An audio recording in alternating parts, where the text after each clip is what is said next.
Hi, I'm Dr. Kuehn. I'm an assistant professor in the Department of Nursing at UACB, and I'm going to spend just a few minutes going over how to establish a foundation for academic success regarding communication.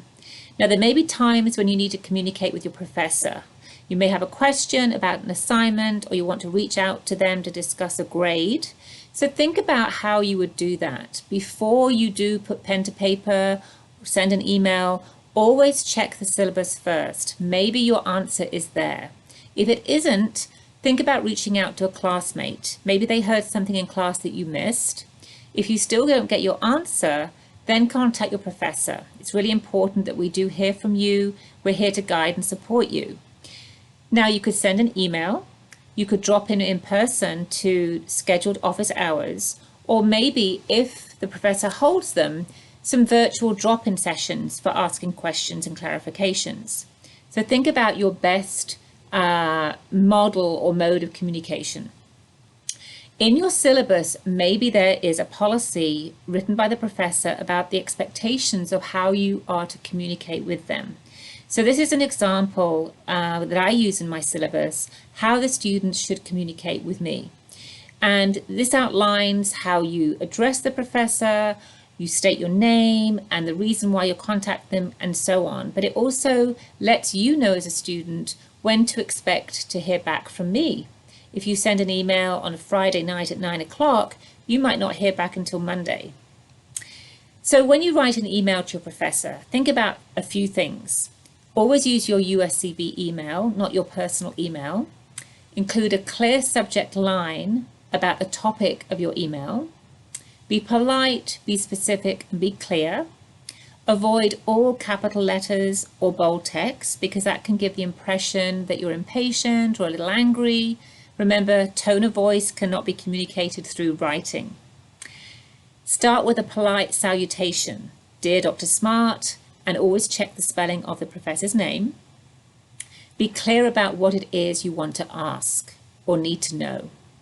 Sign off with a thank you and your name.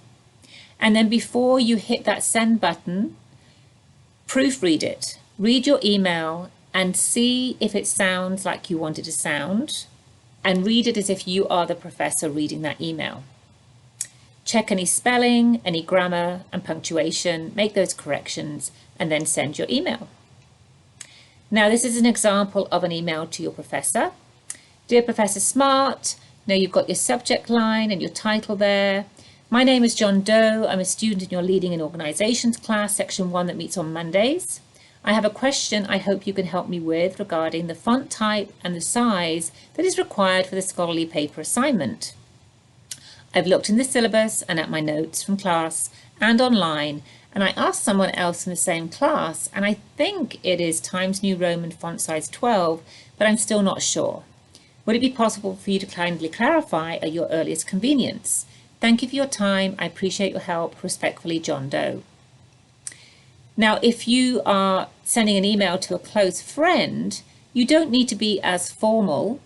So your close friend may be in your online class, and you could write something like, "Hey Julie, how are you? Hope you had a great weekend.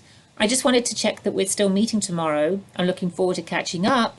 Later, John." And you have your subject line there about meeting tomorrow. So that's less formal, more relaxed.